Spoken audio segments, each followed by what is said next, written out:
Hi, this is Mohi Uddin and Khan, student of Islamic University of Technology. I will be presenting the article Development of Risk-Free COVID-19 Screening Algorithm from Routine Blood Test using Ensemble Machine Learning.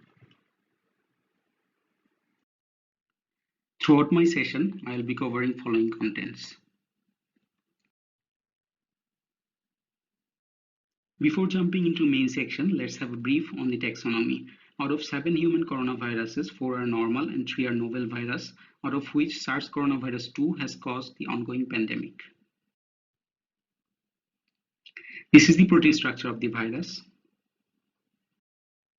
Since the beginning of the pandemic, this virus has infected around 230 million individuals and around 4.723 million people have already been died. Around 6.012 billion vaccine doses have been administered so far. To be considered as fully vaccinated against COVID, one has to take 2 vaccine doses. If we divide this total number by 2, we will be getting 3.006 billion, which is too much less compared to total world population. If we analyze the situation by World Health Organization regions, we will be seeing that rich countries have much higher confirmed cases and death toll compared to poor countries. Despite demographic distribution, diversity in age group, difference in freedom of travel, etc., a key factor in such numerical difference is poor countries have lack in costly COVID test setup and many people are recovering or dying even before confirmation of COVID-19 positive from any tests.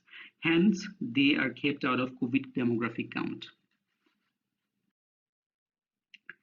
To diagnose COVID-19, RT-PCR virological test is the gold standard test conducted worldwide, which gives 60 to 80% sensitivity. But to conduct the test, sophisticated lab, qualified expertise, and long time is required, which is costly, time-consuming, and not available everywhere, especially in remote and poor areas. Another serological rapid antibody test is adopted by many countries, but this also needs costly reagents and test kits. Sensitivity is also not as high as RT-PCR test.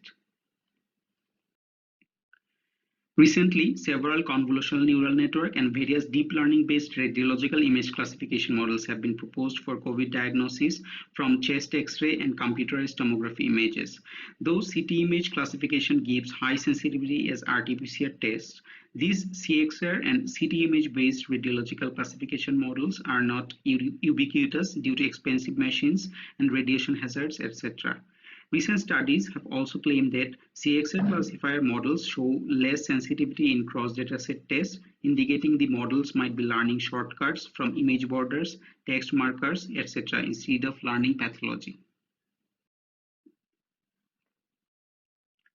Hence, to find out cost-effective and widely available COVID testing procedure, we tried to explore deeper into the hematology. Type 2 alveolar cells of the human lungs contain highest number of angiotensin converting enzyme 2, which attaches to the SARS coronavirus 2 spike protein.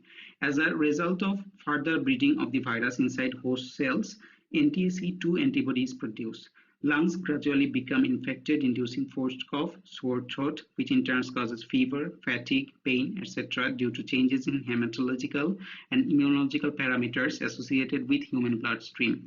Thus, the question arises, can we analyze hematological and immunological parameters obtained by widely available, cost-effective, routine pathological blood tests of COVID positive and negative individuals using various machine learning classifier algorithms?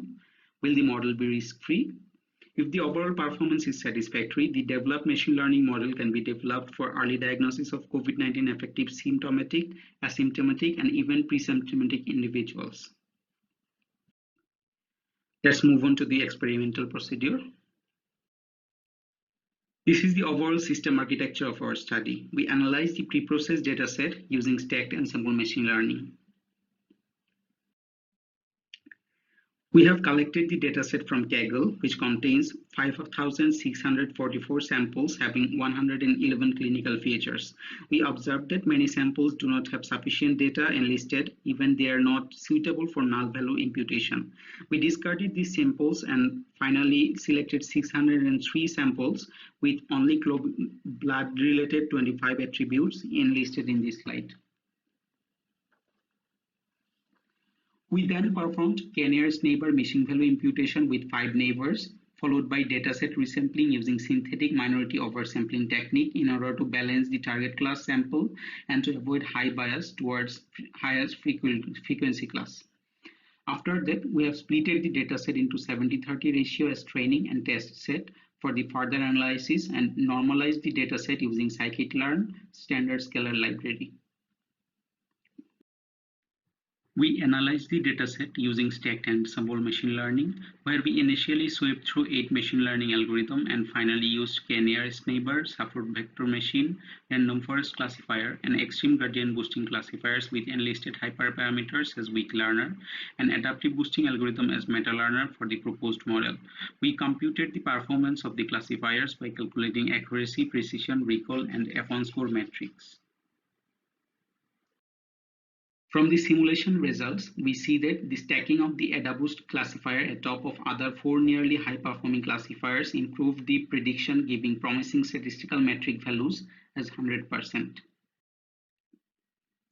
From the confusion matrix, figure A of the random forest classifier in weak learner layer, we see that it performed 8 false positive misclassification. If these actually COVID-negative individuals are kept in isolation, they will lose working hours, eventually hampering country's GDP growth. If they are given false medication, it will worsen the condition if they have other chronic diseases. The random forest classifier also performed 1 false negative misclassification. If these actually COVID positive individuals roam around freely, being assured of COVID negative, which is wrong prediction, the pandemic will sustain for long due to community transmission. Taking 1 false negative misclassified individual as initially infected, we plotted the effect of false negative misclassification in figure A based on different basic reproduction number R0 values according to simple infection disease model. But the infectious disease like COVID-19 spreads rapidly from one person to another like figure C.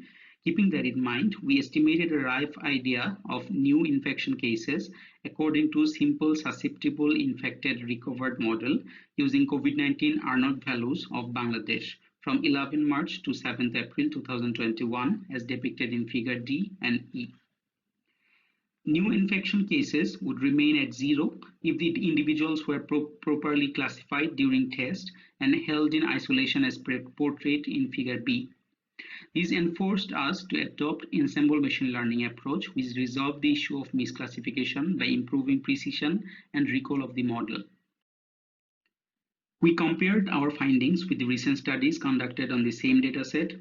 Aljami et al. Obtained 99.88% highest accuracy from extra trees, random forest, logistic regression, and extreme gradient boosting classifier, but didn't calculate precision, recall, and F1 score.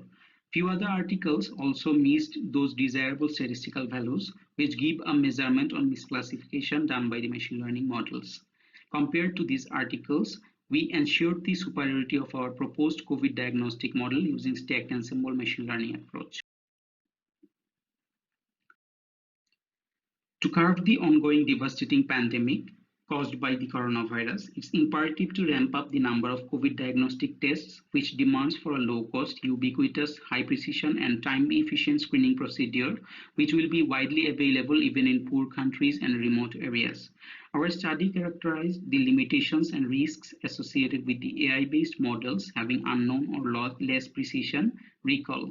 Using R-curve, we tried to put a shade on the necessity of these statistical values in determining misclassification done by the classifiers, and finally proposed a promising COVID-19 diagnostic machine learning model from hematological parameters obtained from routine blood test.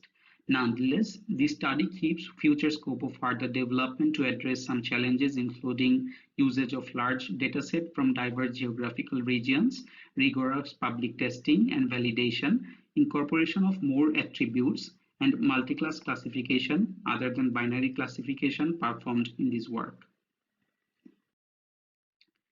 These are the references we used during our analysis. And finally, thanks everyone for your kind patience. Stay well, stay safe.